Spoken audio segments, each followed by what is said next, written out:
श्रीमान संत बाबा सुखदेव सिंह जी महापुरुष डेरा रूमी पुचो कलां महापुरुष सुल्तानपुर लोधी विखे गुरुद्वारा श्री संत काड़ साहिब विखे आके ते संगतां नूं नाम बाणी सिमरन दे नाल जोड़दे रहे। लंगर दा प्रवाह हाले तक भी गुरुद्वारा श्री संत काड़ साहिब विखे चल रहा है। सो अज महापुरुषां वल्लों पहल कदमी करदिआं होइआं सुल्तानपुर लोधी ਅਤੇ सुल्तानपुर लोधी इलाका निवासी संगतां नूं एक बहुत वड्डा तोहफा दिता गया है। वो तोहफा की है कि महापुरुषां ने हुणे हुणे ही ये जो आप जी हट्टी देख रहे हो, जिस दे विच तरह तरह के सौदे जो कि शुद्ध रूप दे विच हन, सेना दे विच किसी भी तरह की होरा मात्र भी कोई मिलावट नहीं है। शुद्ध रूप दे विच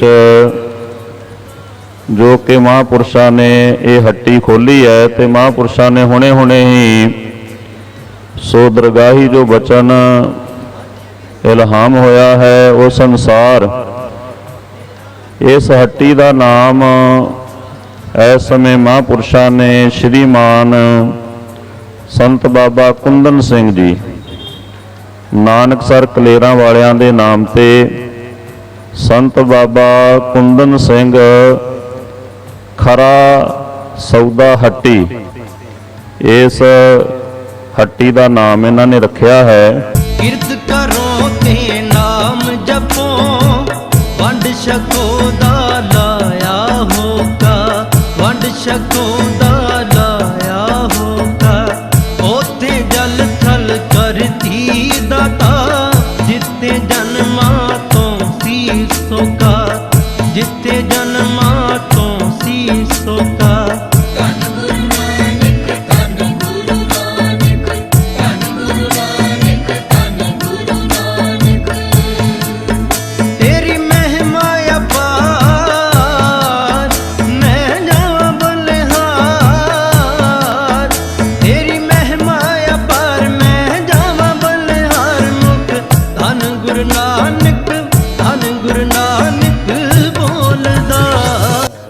सो जिथे असी महापुरुषां नूं बहुत बहुत इलाका निवासी संगतां वधाई दिंदे आ। सो सुल्तानपुर लोधी विखे ये हट्टी शुरू करन वास्ते महापुरुषां दा तह दिलों असी इलाका निवासी संगतां धन्नवाद भी करदे आ। सो गुरु रूप साध संगत जी आप संगतां नूं महापुरुषां वल्लों सनिमर बेनती है कि इस हट्टी जो कि लोहियां रोड के उत्ते गुरुद्वारा श्री बेर साहब तो जदों लोहियां चुंगी नूं जाईदा है तां रस्ते दे विच वेरका प्लांट पैंदा है। गुरुद्वारा बेबे नानकी जी दे नाल ही वेरका प्लांट है। वेरका प्लांट दे बिल्कुल नाल ही महापुरुषां ने ये श्रीमान संत बाबा कुंदन सिंह जी नानकसर कलेरां वाले महापुरुषां दे नाम ते बाबा कुंदन सिंह जी खरा सौदा हट्टी इस स्थान का इस जगह का नाम रखा है। सो जिस दे विच शुद्ध रूप दे विच दालां बहुत कंट्रोल रेट ते जो कि बाहर मार्केट दे विच इन्हां दालां दा सो बहुत रेट है, बहुत ज़्यादा कीमत है। महापुरुषां ने अद्धे तो भी अद्धी कीमत जिहड़ी है इस सौदे की रखी है। सो वध तो वध बेनती है संगतां नूं कि आप जी इस समय का लाभ उठाओ और इत्थे आके आप जी ये सौदा लैके जाण की कृपालता करो। सो आप जी दे रूबरू महापुरुष संत बाबा सुखदेव सिंह जी डेरा रूमी पुचो कलां बठिंडा। सो महापुरुषां प्रति बेनती है, महापुरुषां नूं आपां एक सवाल ਸੋ ਇੱਕ ਬੇਨਤੀ ਉਹਨਾਂ ਦੇ ਚਰਨਾਂ ਵਿੱਚ ਕਰਾਂਗੇ ਕਿ ਬਾਬਾ ਜੀ ਨੇ ਆਖਰ ਜੋ ਕਿ ਸੌਦਾ ਰੇਟ ਮਾਰਕੀਟ ਦੇ ਵਿੱਚ ਸੌਦੇ ਦਾ ਬਹੁਤ ਜ਼ਿਆਦਾ ਹੈ ਅਤੇ ਮਹਾਂਪੁਰਸ਼ਾਂ ਨੇ ਇਸ ਸੌਦੇ ਦਾ ਰੇਟ ਅੱਧਾ ਕਿਉਂ ਰੱਖਿਆ ਹੈ, ਇਸ ਦੇ ਬਾਰੇ ਆਪਾਂ ਮਹਾਂਪੁਰਸ਼ਾਂ ਦੇ ਨਾਲ ਬਚਨ ਵਿਲਾਸ ਕਰਾਂਗੇ। ਆਓ ਸਭ ਤੋਂ ਪਹਿਲਾਂ ਮਹਾਂਪੁਰਸ਼ਾਂ ਦੇ ਚਰਨਾਂ 'ਤੇ ਨਮਸਕਾਰ ਹੈ ਜੀ। ਮਹਾਂਪੁਰਸ਼ੋ, ਵਾਹਿਗੁਰੂ ਜੀ ਕਾ ਖਾਲਸਾ, ਵਾਹਿਗੁਰੂ ਜੀ ਕੀ ਫਤਿਹ। ਸੋ ਸਾਡੀ ਸੰਗਤਾਂ ਦੀ ਇਹੀ ਬੇਨਤੀ ਹੈ ਕਿ ਜਦ ਕਿ ਮਾਰਕੀਟ ਦੇ ਵਿੱਚ ਇਸ ਸੌਦੇ ਦਾ ਬਹੁਤ ਜ਼ਿਆਦਾ ਰੇਟ ਹੈ ਅਤੇ ਆਪ ਜੀ ਨੇ ਇਸ ਸੌਦੇ ਦਾ ਰੇਟ ਅੱਧਾ ਕਿਉਂ ਰੱਖਿਆ ਹੈ, ਸੋ ਇਸ ਬਾਰੇ ਆਪ ਜੀ ਸੰਗਤਾਂ ਨੂੰ ਚਾਨਣਾ ਪਾਓ ਜੀ। ਵਾਹਿਗੁਰੂ ਜੀ ਕਾ ਖਾਲਸਾ, ਵਾਹਿਗੁਰੂ ਜੀ ਕੀ ਫਤਿਹ। ਧੰਨ ਗੁਰੂ ਨਾਨਕ ਸਾਹਿਬ ਦੀ ਕਿਰਪਾ ਦੇ ਨਾਲ ਸਾਰਾ ਜਗ ਚੱਲਦਾ ਹੈ। ਧੰਨ ਗੁਰੂ ਨਾਨਕ ਸਾਹਿਬ ਜੀ ਮਹਾਰਾਜ ਨੇ ਸੱਚੀ ਸੁੱਚੀ ਕਿਰਤ ਕਰਕੇ, ਸੱਚੀ ਸੁੱਚੀ ਖੇਤੀ ਕਰਕੇ, ਧਰਮ ਦੀ ਦਸਾਂ ਨਵਾਂ ਦੀ ਕਿਰਤ ਕਰਕੇ ਇੱਕ ਸਿੱਖਿਆ ਦਿੱਤੀ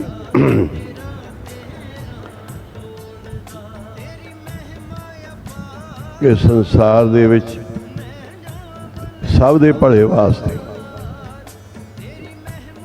ਗਰੀਬ ਅਮੀਰ ਦੇ ਸਭ ਦੇ ਭਲੇ ਵਾਸਤੇ ਜਿੰਨਾ ਹੋਵੇ ਸੰਸਾਰ 'ਚ ਭਲਾ ਕਰੋ।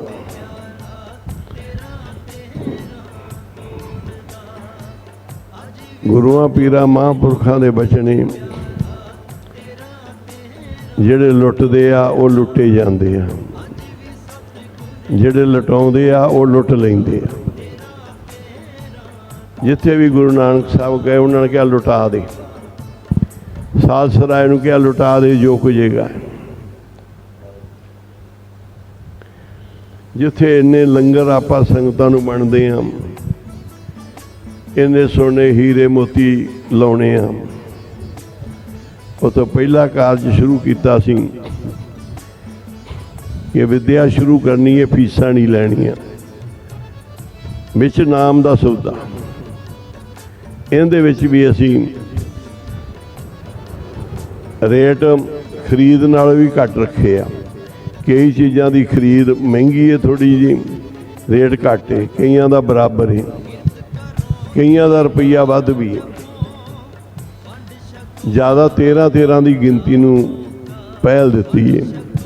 ਅੱਜ ਵੀ ਸਤਿਗੁਰ ਨਾਨਕ ਪਿਆਰਾ ਤੇਰਾ ਬੋਲਦਾ, ਅੱਜ ਵੀ ਸਤਿਗੁਰ ਨਾਨਕ ਪਿਆਰਾ ਤੇਰਾ ਬੋਲਦਾ ਕਿ 13 ਦੇ ਹਿਸਾਬ ਨਾਲ ਗੁਰੂ ਨਾਨਕ ਸਾਹਿਬ ਦੀ ਹੱਟੀ ਚਲਾਈ ਜਾਏ। ਬਾਕੀ ਜਦੋਂ ਸੱਚ ਤੇ ਚੱਲੀਏ ਫਿਰ 13 ਹੀ ਹੁੰਦਾ ਹੈ, ਭਾਵੇਂ 2 ਰੁਪਏ ਚੀਜ਼ ਹੋਵੇ 5-7।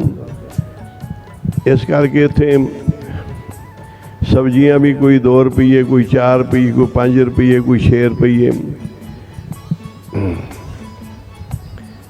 ਮਸਾਲੇ ਵੀ ਸਾਰੇ, ਸਾਬਣ ਤੇਲ ਵੀ ਸਾਰਾ ਜਿੰਨਾ ਵੀ ਘੱਟ ਤੋਂ ਘੱਟ ਕੀਤਾ ਜਾਂਦਾ ਸੀ। ਤੇ ਨਾਲ ਇਹਨਾਂ ਨੇ ਕਿਹਾ ਵੀ ਜਿੰਨਾ ਪੈਸਾ ਇਹਦੇ ਵਿੱਚ 2-4-5 ਲੱਖ ਇਸ ਵਪਾਰ 'ਚ ਲੱਗੇਗਾ ਉਹ ਸਾਡਾ ਨਫਾ ਹੋਏਗਾ। ਦੁਨੀਆ ਤਾਂ ਕਹਿੰਦੀ ਨਾ ਵੀ 5 ਲੱਖ ਦਾ ਵਪਾਰ 'ਚ ਘਾਟਾ ਪੈ ਗਿਆ, 10 ਲੱਖ ਦਾ ਘਾਟਾ ਪੈ ਗਿਆ। ਅਸੀਂ ਇਸ ਨੂੰ ਵਾਧਾ ਗਿਣਿਆ। ਜਦੋਂ ਦਾ ਸ਼ੁਰੂ ਕੀਤਾ ਕੰਮ 2-3 ਮਹੀਨਿਆਂ ਤੋਂ 5 ਥਾਵਾਂ 'ਤੇ ਹੱਟੀਆਂ ਪਾਈਆਂ ਨੇ। ਅਸੀਂ ਉਸ ਨੂੰ ਹੀ ਫਾਇਦਾ ਗਿਣਦੇ ਹਾਂ ਜਿਹੜਾ ਸਾਨੂੰ ਨਫਾ ਹੋਏਗਾ। ਜਿੰਨਾ ਸਾਧ ਸੰਗਤ ਨੂੰ ਲੁਟਾਵਾਂਗੇ ਉਹੋ ਹੀ ਨਫਾ ਹੈ। ਜਿਵੇਂ ਕਿਸੇ ਬਜ਼ੁਰਗ ਨੂੰ ਮਹਾਂਪੁਰਖਾਂ ਨੇ ਪੁੱਛਿਆ ਸੀ ਤੇਰੇ ਕੋਲ ਕਿੰਨੀ ਕੁ ਮਾਇਆ, ਉਹਨੇ ਕਿਹਾ ਜੀ 10,000। ਉਮਰ ਕਿੰਨੀ, ਕਹਿੰਦੇ ਜੀ 10 ਸਾਲ। ਪੁੱਤਰ ਕਿੰਨੇ? 1। ਉਹ ਕਹਿੰਦੇ ਉਮਰ ਤਾਂ ਤੇਰੀ 70 ਸਾਲ ਹੈ। कहते 70 साल नूं की करना है, 10 साल मेरे गुरु के लेखे लगे हैं, रुपया मेरे को लखां करोड़ा है, पर 10,000 मैं धर्म के लेखे लाया है। उम्र पुत मेरे 4 ने, गिनती नूं की करना है, एक आग्याकार है। ਜਿਹੜਾ भी गुरु के नाम से दिता जाए वो गुरु को पहुँचता है। धन गुरु नानक साहब ने बिल्कुल मोदी खाने सच्ची सुच्ची किरत करके दस दिता कि घाटे नहीं पैणगे, निकलणगे वाधे, निकलणगे वाधे। जिन्नी बारी हिसाब होया गुरु नानक साहब का वाधा ही निकलिया है, घाटा नहीं पिया। तो सानू भी वाधा ही होंदा है। गुरु साहब मेहर कर देंदे, किसी होर पासों संगतां सहयोग कर लैंदियां, किधरों गुरु साहब भेज देंदे आ। ये गुरु साहब जानते हैं कोई साडी फैक्ट्री नहीं, कोई साडे माया दे जुगाड़ नहीं, कोई ब्याजा नहीं, कोई किराए नहीं, कोई ये बाबा नानक सिंह की मर्यादा है कि कोई धंधा करना ही नहीं माया। इस करके जे गुरु साहब ने मेहर की, बाबा कुंदन सिंह जी नानकसर कलेर वालियां दे नां ते वो साडे मुरशद सी, उन्हां दे नां ते हट्टी पा के ये गुरु नानक दा, गुरु नानक साहब दी ही खरे सौदे दी हट्टी है। तो ये मन बनाया सी कि खरा सौदा इहदे च एक वधिया होवे, एक सस्ता होवे। बहुता तर हुंदा कि घटिया ते सस्ता, वधिया ते महंगा। साडा हैगा कि वधिया भी होवे ते सस्ता भी होवे। मरचां दे, मसालियां दे, हल्दी दे असी 113 रुपये ही रेट रखे है। उस तरह भावें 200 रुपये हल्दी होवे, 250 होवे, किमें होवे, 113 रुपये हल्दी किलो, नाले प्योर पीसी हुई तोड़ के। मरचां 113 रुपये किलो, मसाले 113 रुपये किलो, धनिया पीसिया, होर सारिया चीज़ां 113 के हिसाब नाल मैं क्या ला दिओ भी सारे प्योर मसाला होवे। असी डब्बियां डुब्बियां च बंद लैने आ, अद्धा पैसा तो उन्हीं पैकिंग ते चला जाता है। ये प्योर वधिया मसाला आपदा समान मंगा के पीसिया होया 113 के हिसाब नाल। ते सब्जियां सुब्जियां सारियां कोई 4 रुपये किलो, कोई 5 रुपये, कोई 7 रुपये किलो, जड़ियाँ बाजार में 30 रुपये किलो, 40 रुपये किलो, 20 रुपये किलो, वो इत्थे 2-2.5 रुपये किलो, 3 रुपये किलो। कई कई चीज़ों का 10 गुना फर्क है। तो गुरु साहब मेहर करन, ये गुरु नानक साहब के सुल्तानपुर नूं मुख रख के असी इत्थे ये प्रोग्राम चलाया है कि ये सौदा भाव दे भाव ही जाएगा।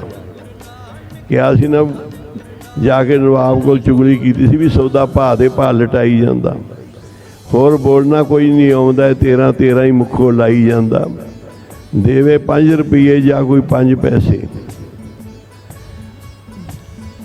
सौदा भाव दे भाव लटाई जाता। ये गुरु नानक साहब ने जिस थां ते हट्टी पा के आप 13-14 साल किरत की सी, उस थां ते जे गुरु नानक साहब साडे सिर ते मेरा भरिया हथ रखण, असीं इहनूं बिल्कुल सच्चे खरे हिरदे नाल, खरे सौदे नाल संगतां दी सेवा कर सकीए। बहुता तर लोक वलविंग पा के ना पढ़ाई हुंदा है, विचों कमाई हुंदा है, ना परोपकार हुंदा है, विचों जरूर बंदा आपकी कमाई करता है। यही करिए कि ये बिल्कुल सही मैणिਆਂ ਵਿੱਚ ਹੋਵੇ कि वाकई हर कोई जिथे मर्जी जाके मेल रहे, इस भाव से सौदा जिथों चलता उत्थों भी ना मिल सके। इन्ना भाव इहदा होवे कि जिस थां तो ये सौदा चलता है उस थां ते भी ये रेट ना मिल सके। खंड बाजार च 35-36 रुपये चलती है, साडा मन सी कि इहनूं घट तो घट जिन्ना कीता उस तो भी घट। शक्कर खंड सारिया चीज़ां ही भी जिन्ना भी घटाया जाए, ये दुकानदारां दे काम है।